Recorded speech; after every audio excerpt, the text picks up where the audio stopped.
never really believed in the paranormal. Ghosts, demons, spirits, they were just make-believe. Stories people told to scare one another. But what happened to me wasn't just a story. And now, I wish I could take it all back. I suppose you could say I've always been a skeptic. The kind of guy who watches horror movies and scoffs when characters make idiotic decisions, like splitting up or heading into the dark basement after hearing a strange noise. Yet, curiosity has a way of creeping in, doesn't it? A few beers, some peer pressure, and the next thing you know, you're doing something you never thought you would. This all started a few months ago, on a Saturday night at my friend Emma's place. It was your typical gathering, just a few of us lounging around her living room, drinking, talking, passing the time. Emma had recently moved into this old, creaky house on the edge of town. It had that classic haunted house vibe. You know the kind. Wooden floors that groaned when you walked on them. Dim lighting that made every corner of the room feel darker than it should. And an attic that none of us were brave enough to explore. Emma joked about it all the time, though I noticed she never went up there herself. That night, after one too many beers, Emma brought it out. The Ouija board. "Let's do it," she announced, a tipsy grin on her face as she placed the board in the centre of the coffee table. The room fell silent. I could see the unease on everyone's faces, but no one said anything. No one wanted to be the buzzkill. I rolled my eyes. "Come on, Em. You don't actually believe in that rubbish, do you?" Emma shrugged. "Maybe not, but it'll be fun, right? What's the harm?" That was the first mistake, thinking it was harmless. Against my better judgment, I agreed to join in. It was just a game, I told myself. Nothing would happen. So there we were. Emma, her boyfriend Ryan, my friend George, and me, sitting around the board, our fingers lightly resting on the planchette. It started slow. Emma asked the usual questions. "Is there anyone here with us?" No response. "What's your name?" Nothing. We all laughed it off, the tension breaking as Ryan mocked the whole thing, pretending to be a ghost and groaning dramatically. This could actually be a bit of harmless fun, I thought. But then, the planchette moved. I held my breath as it slid across the board. It didn't seem like anyone was pushing it, but I couldn't shake the feeling that one of us was just screwing around. I locked eyes with Emma. Her face had gone pale. "Okay, very funny," I said, my voice cracking more than I'd like to admit. "I'm not doing that," Emma whispered. The planchette stopped on the letter D. "Who's moving it?" George asked, his voice shaky. No one answered. The planchette began to move again, faster this time. D. E. A. D. It stopped. Dead. We all let out a nervous laugh, trying to brush it off. It's just a game, we told ourselves. It's just a dumb piece of wood, and one of us must be messing with the rest. But deep down, I could tell we were all rattled. Emma, being Emma, decided to push it further. "Are you dead?" she asked, her voice barely above a whisper. The planchette moved, slow but deliberate. Y. E. S. Ryan tried to laugh, but it came out forced. "All right, who's the comedian?" No one admitted to it. Okay, enough of this, I said, pulling my hands away from the planchette. This is getting weird. Emma hesitated, and then slowly removed her hands as well. Maybe we should stop. But it didn't stop. The planchette slid on its own, without anyone touching it, dragging itself across the board as we all watched in stunned silence. This wasn't right. If anyone was doing this as a practical joke, they must have been the greatest showman alive. The planchette spelled out one word. M-I-N-E.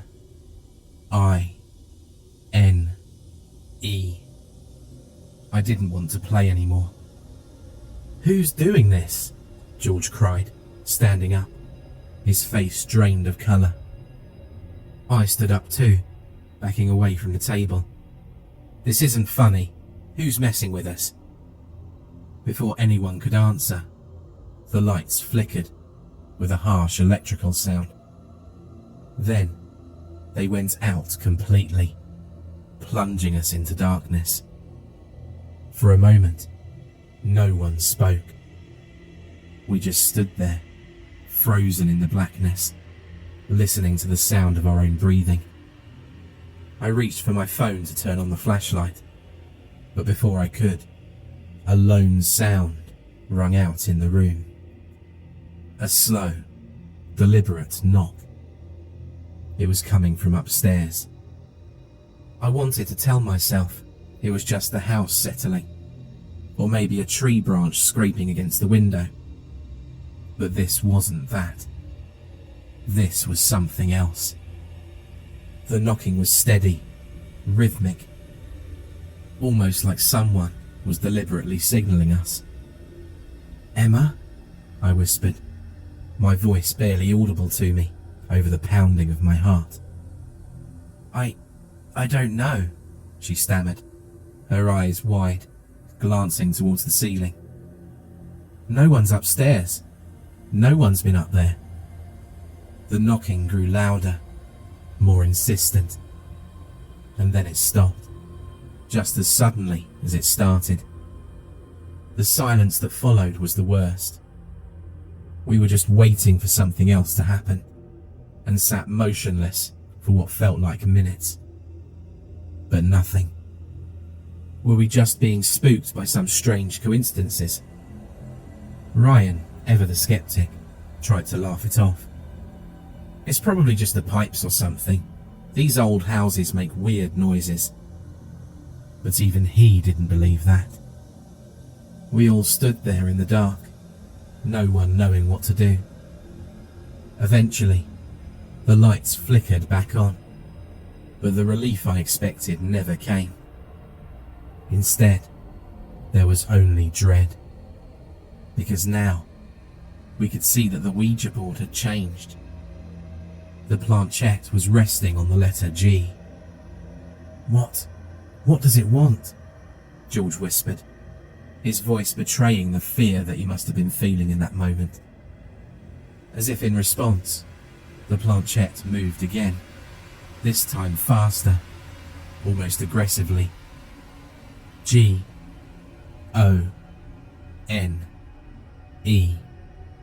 Gone. I felt my stomach drop. What does that mean? Suddenly, there was another knock, this time right behind me. I spun around, but no one was there. Something felt wrong in the room. I couldn't put my finger on it, but there was that feeling you have when you know you're being watched. "We need to stop this," Emma said, her voice shaking. "This is wrong.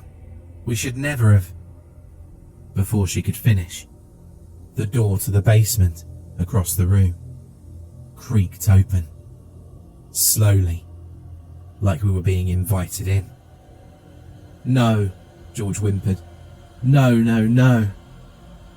I took a step back, shaking my head. "We need to leave. Now." But, as I moved, something grabbed me. It was cold, so cold, and I couldn't see it, just felt it. A hand wrapping around my wrist, pulling me towards the basement door. I struggled, yanking my arm free, and stumbled back into the coffee table, knocking over the Ouija board. The planchette flew off, clattering to the floor. And then, the basement door slammed shut with a deafening bang. We didn't need to be told twice. We ran. Emma grabbed her keys, and we bolted out of the front door, not stopping until we were halfway down the street. My heart was pounding, and I was drenched in sweat, but at least we were outside. At least we were away from that house. Or so I thought. For the next few days, I tried to forget about what happened. I didn't want to believe any of it was real.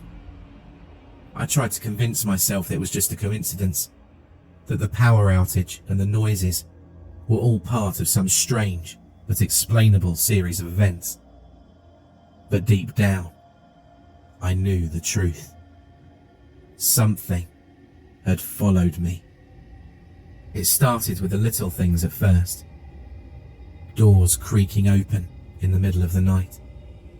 Cold drafts when there shouldn't have been any. The constant feeling that I was being watched. I brushed it off, blaming it on paranoia, telling myself it was just my imagination playing tricks on me. But then came the dreams. Night after night, I found myself back in that house, standing in front of the basement door. No matter how hard I tried, I couldn't move. I couldn't look away. And every time, the door would creak open, just like it had that night. I never saw what was inside, but I could feel it. Something waiting for me in the darkness. And then, the knocking started again. It wasn't coming from the attic or the basement this time. It was coming from inside my apartment, right outside my bedroom door. One night, I woke up to the sound of that steady, deliberate knock. I froze in bed, my heart racing, and I listened. 3 knocks, then silence, and then a voice. "You're mine." It wasn't Emma's voice. It wasn't George's or Ryan's. It wasn't a voice I recognized at all, but I knew it was real, and I knew it was close. I wish I could say I figured out how to stop it. I wish I could tell you that this was all a bad dream and that everything went back to normal. But that's not the case. The knocking hasn't stopped. It's getting closer, and I don't think I'll be able to run from it this time. If you ever think about playing with a Ouija board, don't. I'm begging you. Whatever curiosity you have, whatever doubts you think might protect you, it's not worth it. Because once you open that door, it doesn't close. And once it finds you, it doesn't let go.